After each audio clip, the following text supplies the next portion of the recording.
Shalom, Bapak Ibu, Saudara-saudari yang terkasih dimanapun berada.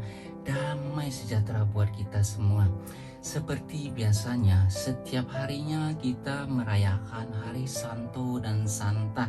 Untuk hari ini, hari Selasa tanggal 1 Februari tahun 2022, kita merayakan hari Santa Brigita dari Irlandia.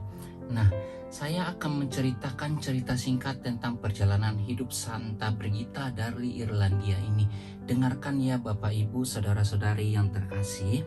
Beginilah ceritanya. Santa Brigita dari Irlandia dilahirkan beberapa tahun sesudah Irlandia dikristenkan oleh kedatangan Santo Patrick. Ayahnya seorang bangsawan Irlandia bernama Dubtek dan ibunya bernama Broca. Semakin kanak-kanak bertambah besar, semakin besar pula kasihnya kepada Tuhan Yesus.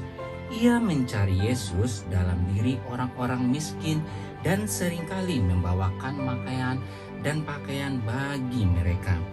Konon suatu hari ia membagikan segentong susu. Lalu ia mulai cemas akan apa yang akan dikatakan ibunya nanti setelah ia sampai di rumah. Ia berdoa kepada Tuhan untuk mengganti apa yang telah dibagi-bagikannya. Ketika tiba di rumah, gentong telah penuh kembali dengan susu.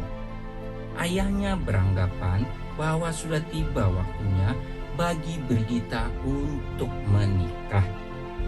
Akan tetapi, Brigita telah berbulat hati untuk mempersembahkan dirinya buat Tuhan.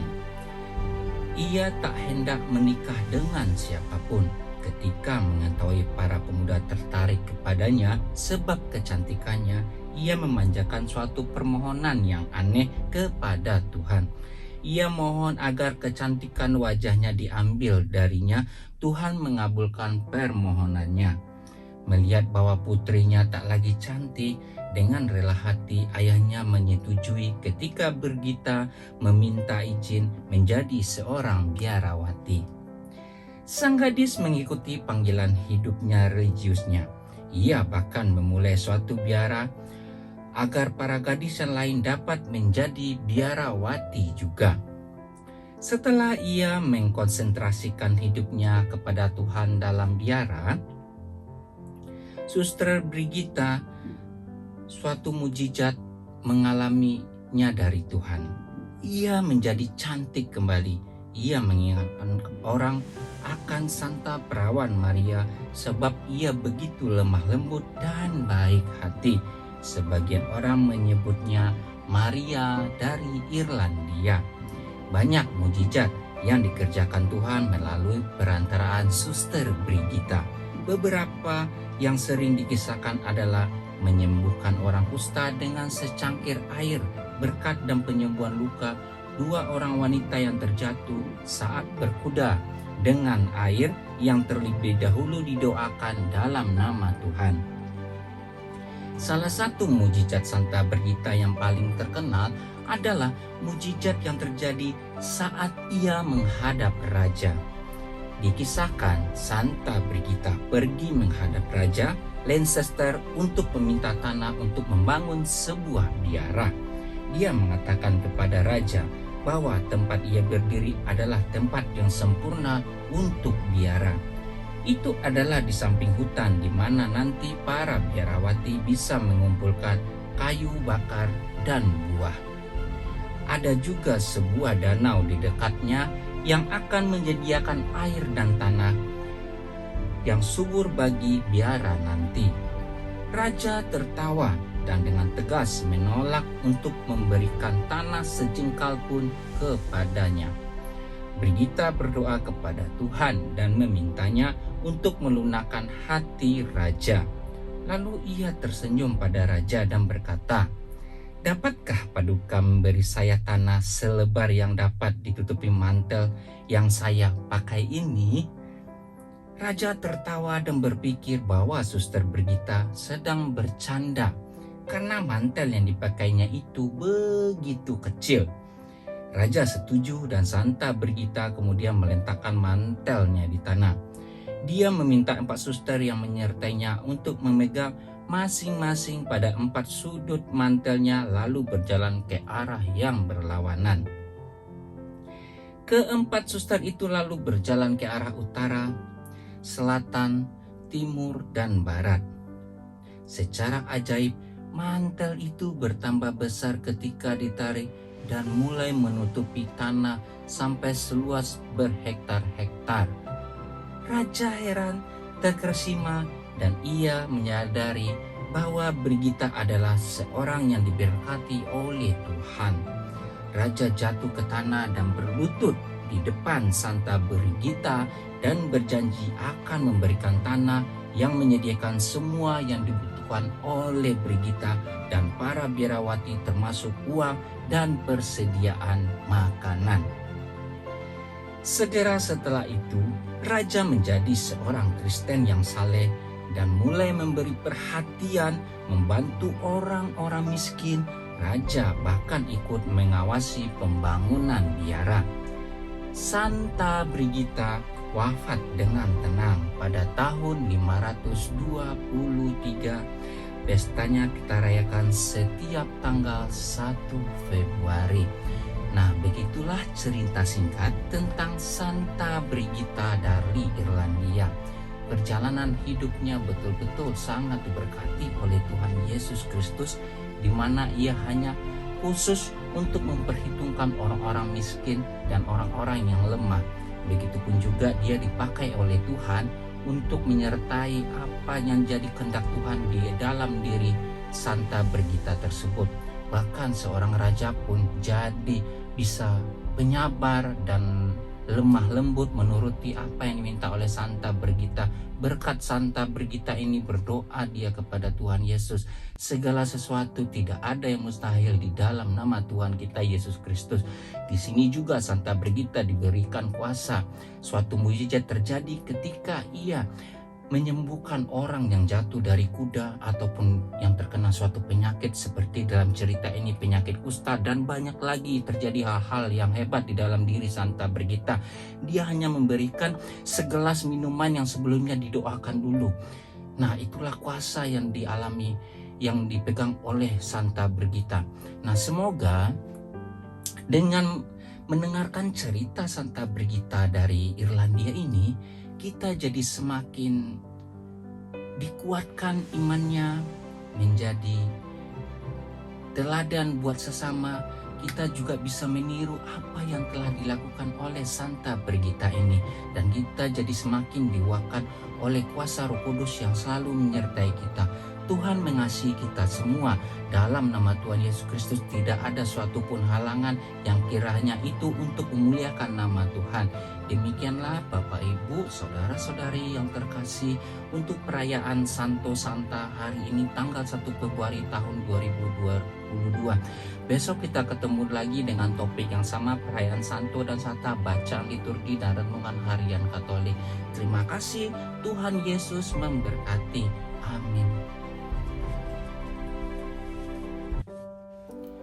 Hari ini hari Selasa, tanggal 1 Februari tahun 2022. Bacaan pertama diambil dari kitab 2 Samuel 18 ayat 9 sampai 10, ayat 14b, ayat 24 sampai 25a, ayat 30 dan 2 Samuel 19 ayat 3.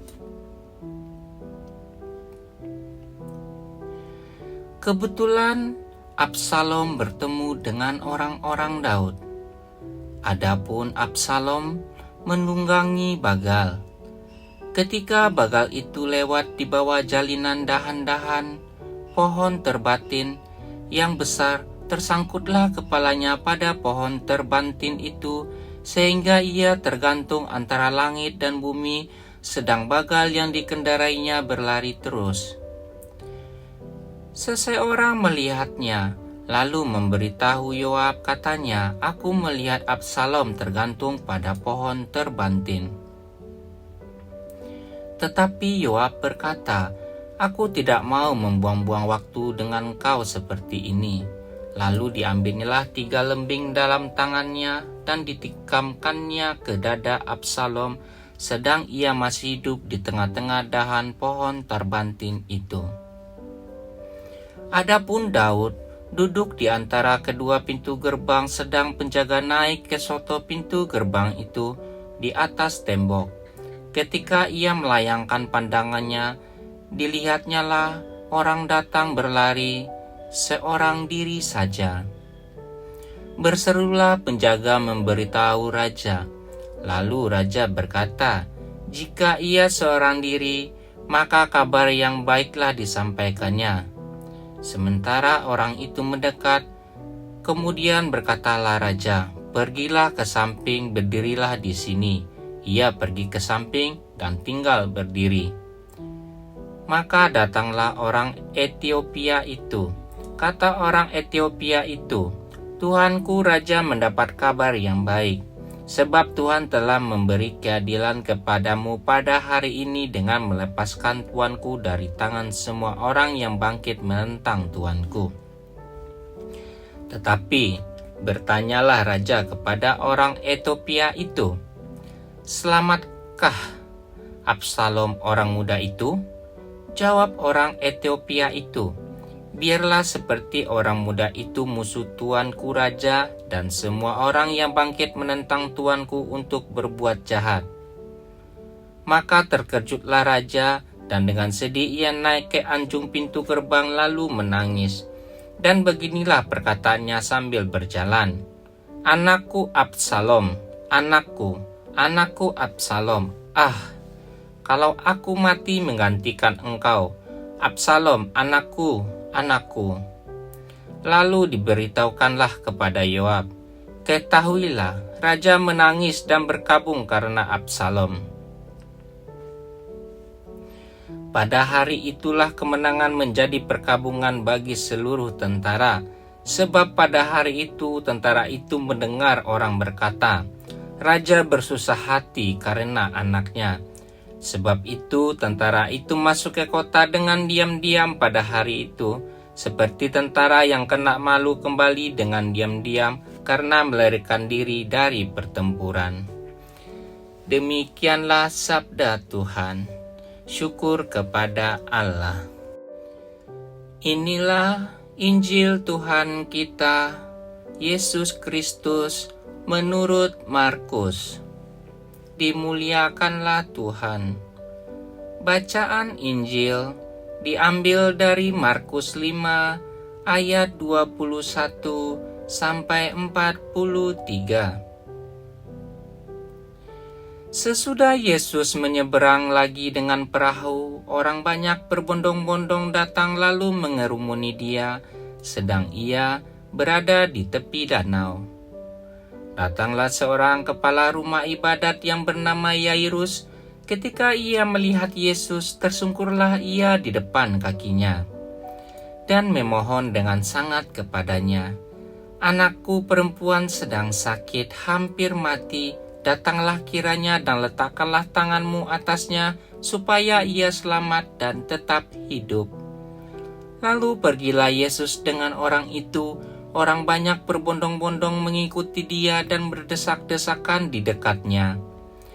Adalah di situ seorang perempuan yang sudah 12 tahun lamanya menderita pendarahan. Ia telah berulang-ulang diobati oleh berbagai tabib sehingga telah dihabiskan semua yang ada padanya, namun sama sekali tidak ada faedahnya, malah sebaliknya keadaannya makin memburuk. Dia sudah mendengar berita-berita tentang Yesus, maka di tengah-tengah orang banyak itu ia mendekati Yesus dari belakang dan menjaba jubahnya. Sebab katanya, "Asal ku jamah saja jubahnya, aku akan sembuh." Seketika itu juga berhentilah pendarahannya dan ia merasa bahwa badannya sudah sembuh dari penyakitnya. Pada ketika itu juga Yesus mengetahui bahwa ada tenaga yang keluar dari dirinya. Lalu ia berpaling di tengah orang banyak dan bertanya, "Siapa yang menjamah jubahku?" Murid-muridnya menjawab, Engkau melihat bagaimana orang-orang ini berdesak-desakan dekatmu, dan engkau bertanya, siapa yang menjamah aku?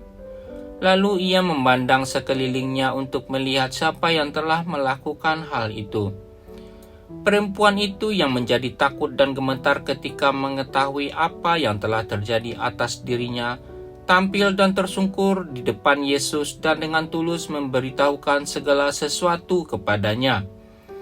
Maka katanya kepada perempuan itu, "Hai anakku, imanmu telah menyelamatkan engkau. Pergilah dengan selamat dan sembuhlah dari penyakitmu."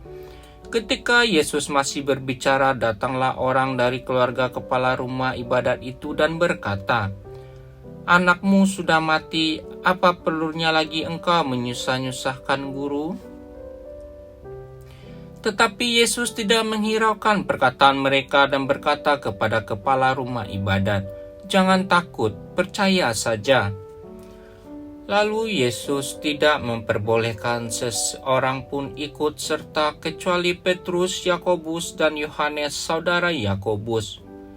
Mereka tiba di rumah kepala rumah ibadat dan di sana dilihatnya orang-orang ribut, menangis, dan meneratap dengan suara nyaring. Sesudah ia masuk, ia berkata kepada orang-orang itu, "Mengapa kamu ribut dan menangis? Anak ini tidak mati, tetapi tidur." Tetapi mereka menertawakan dia. Maka diusirnya semua orang itu, lalu dibawanya ayah dan ibu anak itu dan mereka yang bersama-sama dengan dia masuk ke kamar anak itu. Lalu dipegangnya tangan anak itu, katanya, "Talita kum," yang berarti, "Hai anak, aku berkata kepadamu, bangunlah." Seketika itu juga anak itu bangkit berdiri dan berjalan, sebab umurnya sudah 12 tahun. Semua orang yang hadir sangat takjub. Dengan sangat ia berpesan kepada mereka supaya jangan seorang pun mengetahui hal itu, lalu ia menyuruh mereka memberi anak itu makan. Demikianlah firman Tuhan. Terpujilah Kristus. Renungan Katolik hari Selasa, tanggal 1 Februari tahun 2022. Iman dan percaya kepada Yesus membawa kita kepada keselamatan. Bacaan Injil suci hari ini memperingati kita akan iman dan harapan kepada Yesus sebagai penolong dan penyelamat hidup kita. Bagaimana seorang perempuan yang dengan penuh iman dan percayaan yang penuh kepada Yesus, ia berharap bahwa dengan menjamah jubahnya dia akan sembuh. Apa kata Yesus? "Hai anakku, imanmu menyelamatkan engkau." Sesederhana sekali, bukan? Sesederhana itukah kita menaruh dan iman di mana harapan kita kepada Yesus agar kita sembuh dari penyakit dan kita selamat dari badai cobaan dalam hidup kita. Iman yang kuat tentunya akan sesederhana itu, namun tidak bagi orang yang beriman. Maka marilah kita menaruh iman dan harapan penuh terhadap karya keselamatan dari Yesus sebagai Putra Allah yang Maha Tinggi. Ada dua cerita keselamatan yang Yesus lakukan hari ini dalam bacaan Injil suci hari ini, yaitu perempuan yang menjamah Yesus dan sembuh dari penyakitnya, dan kedua adalah Yesus membangkitkan anak perempuan Yairus yang meninggal. Ada dua kisah iman yang harapan penuh dari dua orang tokoh yang diceritakan dalam Injil, yaitu iman seorang perempuan yang menderita pendarahan selama 12 tahun dan seorang Yairus yang percaya bahwa Yesus akan selamatkan putrinya yang sakit dan meninggal. Marilah kita belajar dari kedua tokoh tersebut yang menaruh iman dan harapan penuh kepada Yesus. Mereka menunjukkan bahwa Yesus itu adalah seorang tabib yang sesungguhnya dan penyelamat serta penolong yang abadi dan tanpa meminta belas kasihan atau upah apapun. Yesus hanya minta jangan takut, tetapi percayalah saja kepadanya. Akankah kita bisa percaya dan mampu mengikuti perintahnya agar jangan takut dan tetap percaya kepadanya?